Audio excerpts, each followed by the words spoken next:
My 7-year-old son Wyatt stood at my father's casket, his small voice cutting through the funeral home like a knife.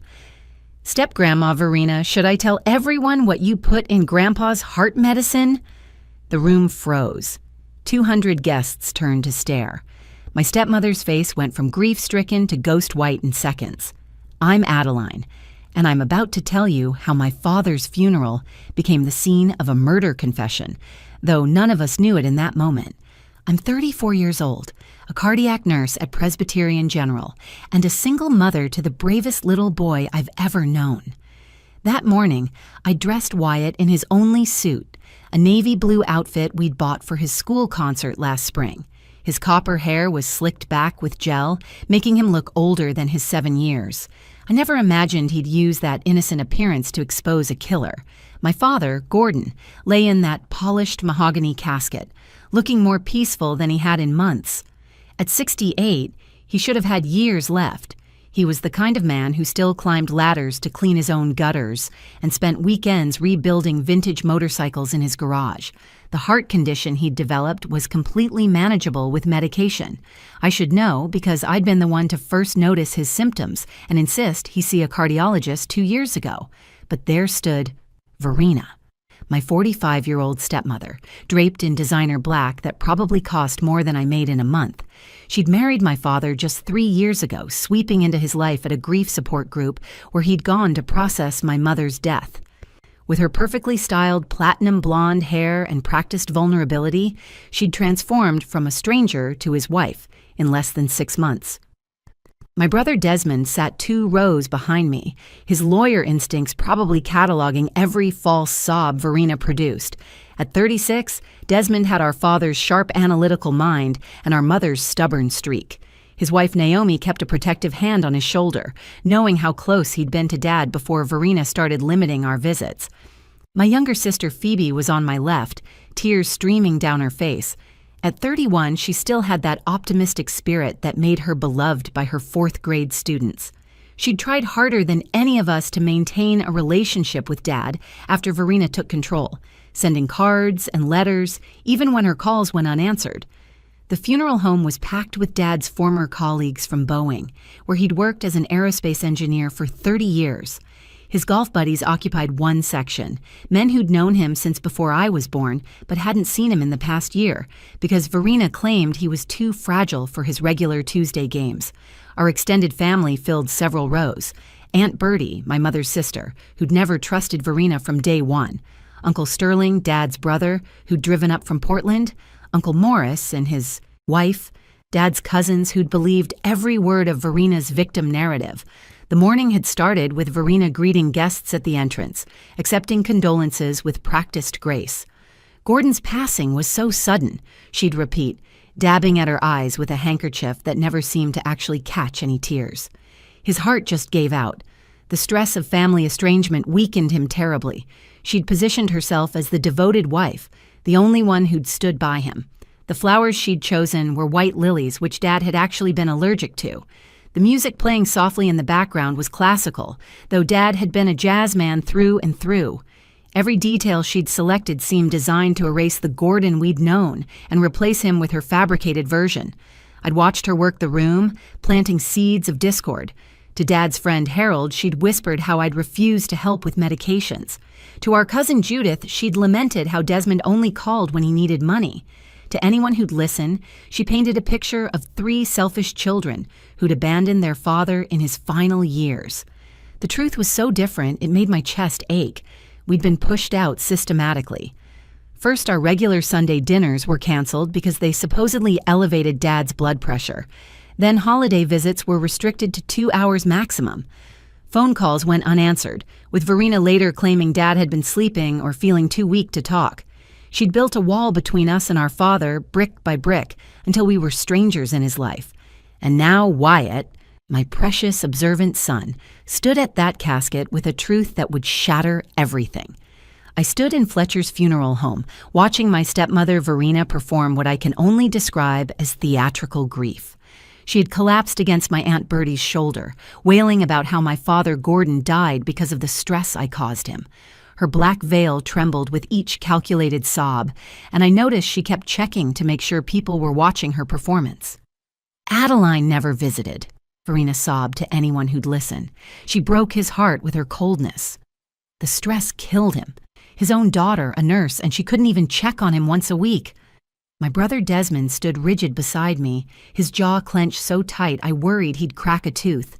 His hands were balled into fists in his pockets, and I could feel the rage radiating off him. My sister Phoebe gripped my hand, her nails digging crescents into my palm. We'd all been close to Dad before Verena entered the picture 3 years ago. Sunday dinners at his house, fishing trips to Lake Shellen, holiday traditions that went back to our childhood. She'd systematically pushed us out, claiming we were toxic influences on his health. The truth was simpler and uglier. Dad had changed his will 6 months ago, leaving everything to Verena, the house my mother had spent 20 years making, into a home, with her garden that still bloomed every spring, the retirement savings my parents had built together through decades of careful planning, even the family heirlooms, including my grandmother's pearl necklace that was supposed to go to Phoebe on her wedding day. We'd only found out 2 days ago when Desmond, using his legal connections, managed to get a copy of the new will. My son Wyatt tugged at my black dress, his green eyes serious behind his glasses. "Mom, why is step-grandma lying?" I shushed him gently, smoothing his copper hair. "We'll talk about it later, sweetheart." But Wyatt had spent last summer with Dad while I worked double shifts to cover for nurses on vacation. 3 weeks in July, when Verena hadn't known I'd arranged it directly with Dad during one of her spa trips, Wyatt had seen things, heard things. He'd always been an unusually perceptive child, the kind who noticed when adults' words didn't match their actions. The funeral director, Mr. Cromwell, approached the podium to begin the service.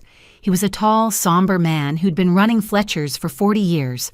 Verena had planned everything without consulting us, despite Desmond's attempts to be involved. She'd even threatened to call security if we tried to participate in the arrangements. The photo display she'd created excluded every picture of Dad with his children, showing only images from the last 3 years with her. Their cruise to Alaska, their wine-tasting weekend in Napa, their anniversary dinner at the Space Needle, as if Gordon's life had begun the day he met her. The funeral home's burgundy carpet muffled footsteps as late arrivals found seats. The air was thick with the scent of lilies and roses, making my stomach turn. Dad would have hated this formal, stuffy atmosphere. He'd have wanted his celebration of life at the VFW hall where he'd volunteered, with beer and stories, and his beloved Miles Davis playing in the background. "Look at her," Phoebe whispered, nodding toward Verena. "She keeps checking her phone." Who texts at their husband's funeral? I'd noticed it too. Quick glances at her iPhone between sobs, typing rapid responses before returning to her grieving widow act. Her friend Camilla sat beside her, rubbing her back and shooting dark looks at our family as if we were the enemy. The room was divided like a wedding, but instead of bride and groom's sides, it had become Verena's supporters versus those who actually knew Dad. His poker buddies sat together, looking uncomfortable. His neighbor, Mr. Chen, who'd shared vegetable gardening tips with Dad for 15 years, kept glancing between us and Verena, with confusion on his face. "Gordon was so lonely at the end," Verena said loudly enough for everyone to hear. "His children forgot about him." But I never left his side. The lie burned in my throat. 2 months ago, I'd driven to Dad's house after my night shift, desperate to see him. Verena had met me at the door, blocking my way. Entry. "He's having a bad day," she'd said. "Your presence will only agitate him." I'd heard Dad's voice from inside calling my name, but she'd closed the door in my face. Wyatt shifted restlessly beside me, clutching the small action figure he'd hidden in his pocket. Dad had given it to him, a vintage Superman figurine from Dad's own childhood collection. It was one of the few gifts that had made it past Verena's watchful control. As Mr. Cromwell spoke about Dad's life in carefully neutral terms, reading from notes Verena had obviously provided, her performance intensified. She stumbled toward the casket, gripping the edge for support as she cried out, "Gordon, forgive your children. They killed you with their neglect. I tried to bring you together, but they wouldn't come." My Uncle Morris leaned over to his wife and whispered, though not quietly enough, "Poor Verena. Those kids really did abandon Gordon. No wonder his heart gave out. The injustice burned in my chest like acid. Dad had been healthy until recently, managing his atrial fibrillation perfectly with medication. I would know because I'm a cardiac nurse specializing in arrhythmia management. I'd helped him set up his pill organizer system myself, color-coded and labeled, foolproof for daily use. His condition was completely under control when I'd last been allowed to see his medical records 8 months ago. "Remember when she wouldn't let us visit Dad for his birthday?"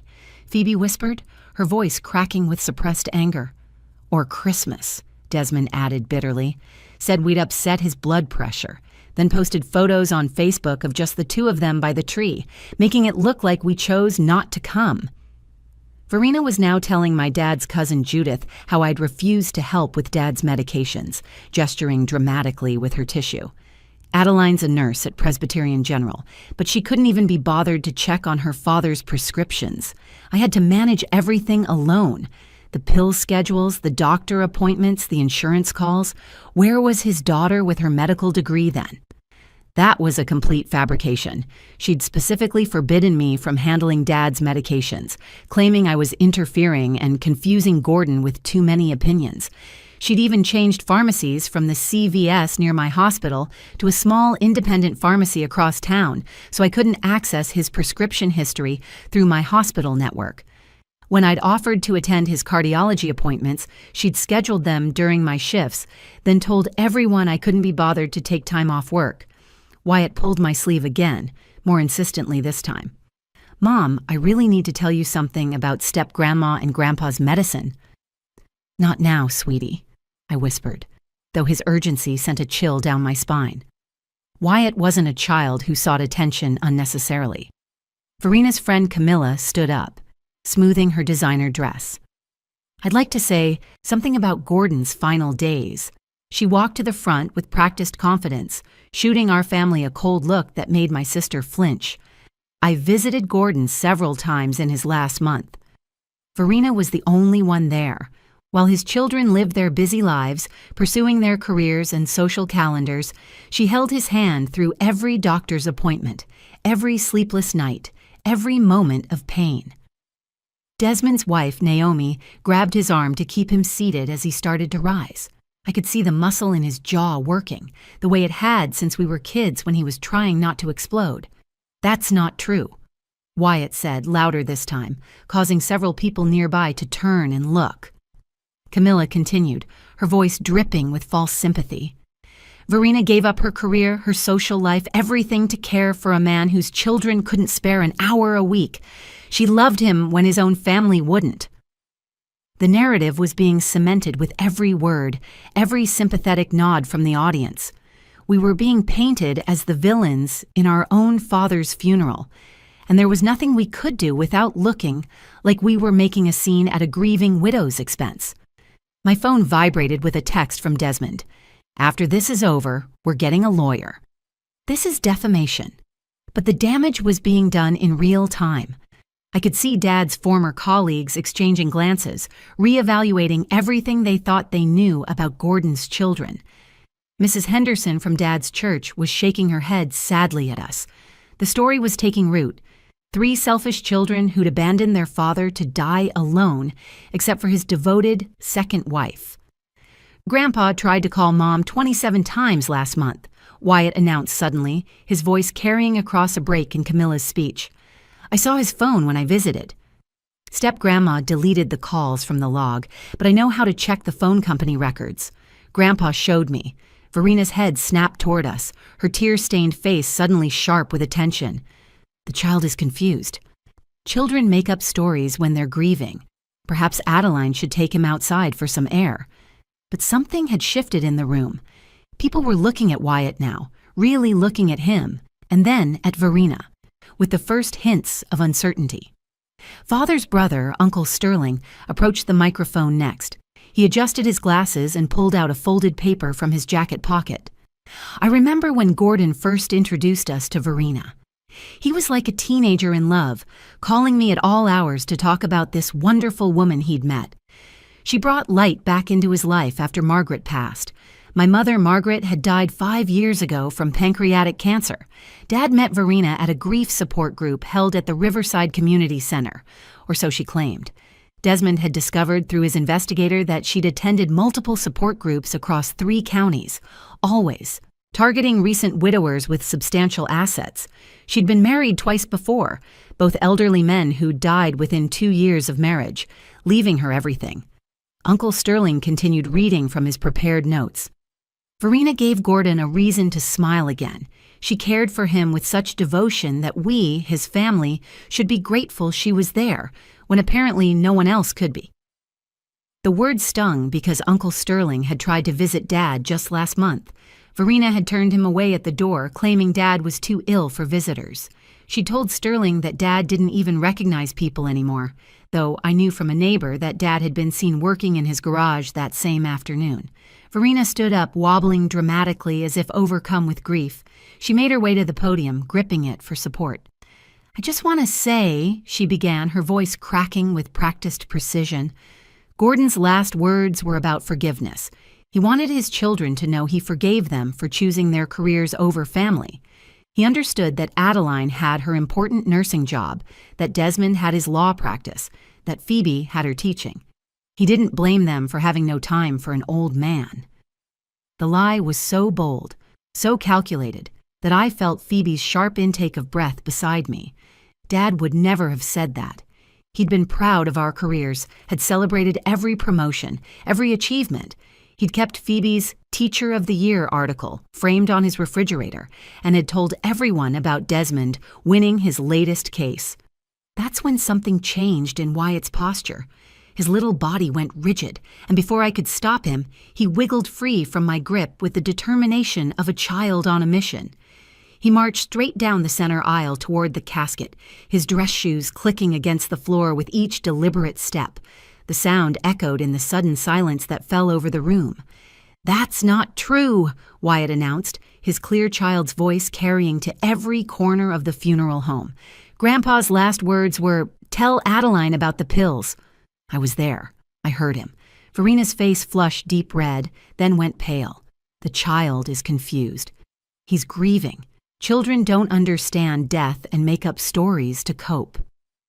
But Wyatt wasn't deterred. He stood at the casket, his small frame dwarfed by the massive arrangements of white lilies and roses. He turned to face everyone, his green eyes blazing with the kind of righteous anger only children can muster. "I'm not confused. I was there last week. Mom dropped me off to stay with Grandpa while she worked her night shift. Step-Grandma didn't know I was in the closet playing hide and seek. Wyatt, honey, come back," I called, starting to stand. My maternal instinct was to protect him from whatever was about to happen, but Desmond held my arm. "Let him speak," he whispered urgently. "Something's not right here." "Listen to what he's saying," Mr. Cromwell looked uncertainly between Wyatt and Verena, clearly unsure whether to intervene. The funeral had gone completely off script, and 200 guests sat frozen, watching this 7-year-old boy challenge the grieving widow.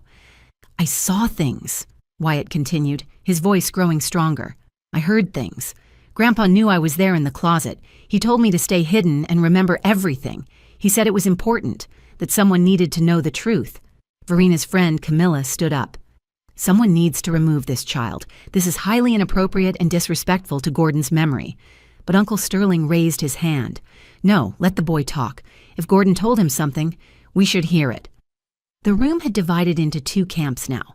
Those who wanted to preserve the dignity of the funeral and those who sensed that something significant was happening. Dad's poker buddy, Harold, stood up slowly. "I've known Gordon for 40 years. If he told his grandson to remember something, then by God we're going to listen." Wyatt looked directly at Verena, his small chin lifted in defiance. "Grandpa couldn't speak at the end, but he could write." "He wrote notes to me on his hand when you weren't looking."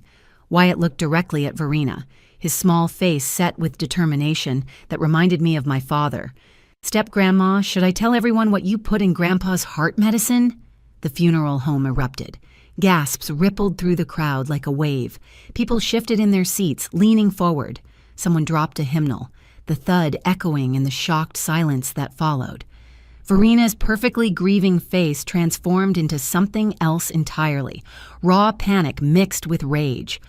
"The child is making up stories," she shrieked, her voice climbing to a pitch I'd never heard before. "He's traumatized. Someone get him away from the casket." But Wyatt continued with the devastating honesty only children possess. "I saw you in Grandpa's bathroom last Tuesday. You had his heart pills, the ones in the blue bottle, and another bottle from your purse. You were switching them. You poured Grandpa's real pills into your purse and put different white pills in his bottle. You said to yourself, 3 more weeks and it'll look natural." My blood turned to ice. As a cardiac nurse, I knew exactly what this meant. Switching heart medication could cause a fatal arrhythmia that would appear as natural cardiac death. The wrong medication or supplement could disrupt the electrical signals in the heart, especially in someone with atrial fibrillation like Dad. It would look like his heart simply gave out. "You also told someone on the phone," Wyatt added, his voice steady and clear, "that once Grandpa was gone, you'd sell the house and move to Coral Gables with someone named Raphael. You said you were tired of playing nurse to an old man and that the payoff better be worth it." Uncle Sterling stood up slowly, his face grave. "Verina, what is the boy talking about? He's lying!" Verina screamed, but her voice had changed completely. The grieving widow mask had slipped, revealing something vicious underneath. "That brat is making it all up. He's always been a problem child. Ask Adeline about his therapy sessions. That was a low blow and a lie. Wyatt had seen a counselor briefly after his father and I divorced, standard support that had ended 2 years ago with glowing reports about his adjustment. But I didn't take the bait. I was watching my son with new eyes, realizing he'd been carrying this terrible knowledge for days. Desmond was already on his phone. "I'm calling the police." "No one leave this room." His lawyer voice had taken over, authoritative and commanding. "This is now a potential crime scene." Verina tried to run, pushing past Camilla, but Aunt Bertie, all 200 pounds of her, blocked the aisle. "You're not going anywhere, honey. Sit your behind back down." "I have proof," Wyatt announced, reaching into his jacket pocket. "I took pictures with Mom's old phone, the one she gave me to play games on. Grandpa taught me how to use the camera for emergencies. He said if anything happened to him, show Mom the pictures." My hands shook as I rushed to Wyatt, kneeling beside him. "You have pictures, baby?" He nodded solemnly, pulling out my old iPhone 8 that I'd given him loaded with educational games. "Grandpa made me promise to keep them safe. He knew something was wrong, but step-grandma never left him alone long enough to call anyone. She took his real phone away and gave him one that could only call her." I took the phone with trembling fingers and opened the photo gallery. There they were, slightly blurry, but clear enough. Verina in Dad's bathroom, holding 2 pill bottles. Another photo showed her pouring pills into a Ziploc bag. The timestamp read, Tuesday, July 18th, 2:47 p.m., 5 days before Dad died. "There's a video, too," Wyatt said quietly. "Grandpa told me to record when she was on the phone." I played it, and Verina's voice filled the silent funeral home through the phone's speaker. "Raphael, I can't keep doing this much longer. The old man's getting suspicious, but his heart's so weak now it won't take much more. The insurance pays out double for accidental death, and with the house and his savings, we're looking at $3 million, maybe more." Detective Harwell arrived within minutes, followed by 2 uniformed officers. She took the phone from my shaking hands, her expression growing more serious as she scrolled through the evidence. "Ma'am," she said to Verina, "I'm going to need you to come with us for questioning." "This is insane," Verina sputtered. "You can't believe a child's made-up stories and some probably doctored photos." But Dad's lawyer, Mr. Brennan, stood up from the back row. "Actually, Gordon called me last week. Said he needed to discuss something urgent about his will but couldn't talk freely. We were supposed to meet Monday, but he died Sunday night." The police arrested Verina right there in Fletcher's funeral home. As Detective Harwell placed the handcuffs on her wrists, Verina's mask completely shattered. She screamed that we'd never prove anything, that no jury would convict her on the word of a child, that her lawyer would destroy us in court. The guests watched in stunned silence as she was led out, her designer heels clicking against the floor one last time. Detective Harwell returned to take our statements. She spent an hour with Wyatt, who calmly recounted everything he'd seen. The detective was gentle but thorough, and Wyatt never wavered in his story. He told her about finding Grandpa trying to reach his real heart medication that Verena had moved to the top shelf. He described how Verena would watch Grandpa take his pills every morning, making sure he swallowed the substitutes she'd provided. The autopsy we demanded revealed lethal levels of potassium in Dad's system, not from his prescribed medication, but from potassium chloride supplements Verena had been substituting. She'd been slowly poisoning my father for months, gradually increasing the dose to make his decline appear natural. The medical examiner explained that in someone with atrial fibrillation, excess potassium would cause exactly the kind of fatal arrhythmia that killed Dad. It was nearly the perfect murder. We held Dad's real funeral a week later at the VFW hall where he'd volunteered for 20 years. Just family, real friends who actually knew him. And the truth finally in the open. His poker buddies shared stories about his legendary bluffs. Mr. Chen brought vegetables from his garden to share, the same varieties he and Dad had traded seeds for. We played Miles Davis and John Coltrane, Dad's favorite jazz musicians. Wyatt sat between Desmond and me as we finally got to share our favorite memories of Dad without Verena's poison contaminating everything. The investigation revealed the depth of Verena's deception. Raphael turned out to be her boyfriend from Miami, someone she'd been with even before meeting my father. They'd done this before. 3 times, actually. 3 elderly men with heart conditions, all dead within 2 years of marriage, all leaving everything to Verena. They'd planned this together, targeting wealthy widowers through grief support groups across the country. They had a system. Verena would isolate the men from their families, take control of their medications, and slowly poison them while playing the devoted wife.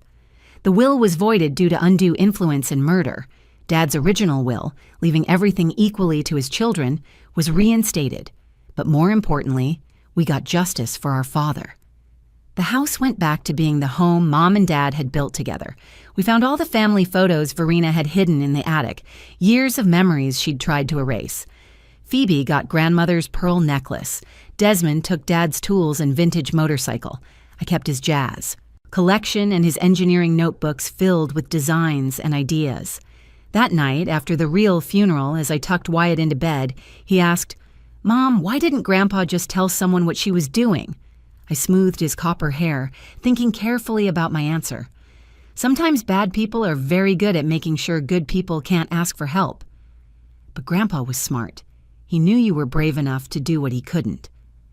He told me I was his secret superhero, Wyatt said sleepily, clutching the Superman figurine Dad had given him.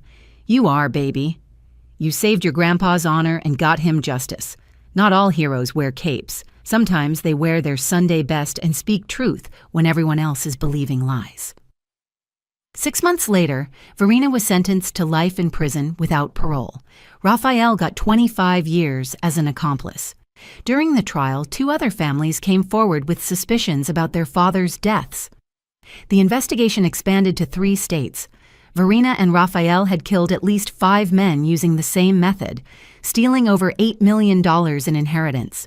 But in that funeral home, when my 7-year-old son stood up against a room full of adults who'd already written our family off as heartless, I learned something vital. Truth doesn't need to shout to be heard. Sometimes it just needs one small, brave voice willing to speak when it matters most. Wyatt had inherited more than his grandfather's copper hair and green eyes. He'd inherited his courage and his unwavering sense of right and wrong. Dad would have been so proud of his grandson. I know I am. Every night I thank God that Dad had the foresight to teach Wyatt about the emergency phone and that my brave little boy had the courage to use it when it mattered most. If you found this story compelling, please like this video and share it with others who might need to hear it. Your comments mean everything to us, so let us know your thoughts below. And don't forget to subscribe to our channel for more powerful true stories that remind us that justice can come from the most unexpected places. Thank you for listening to our story.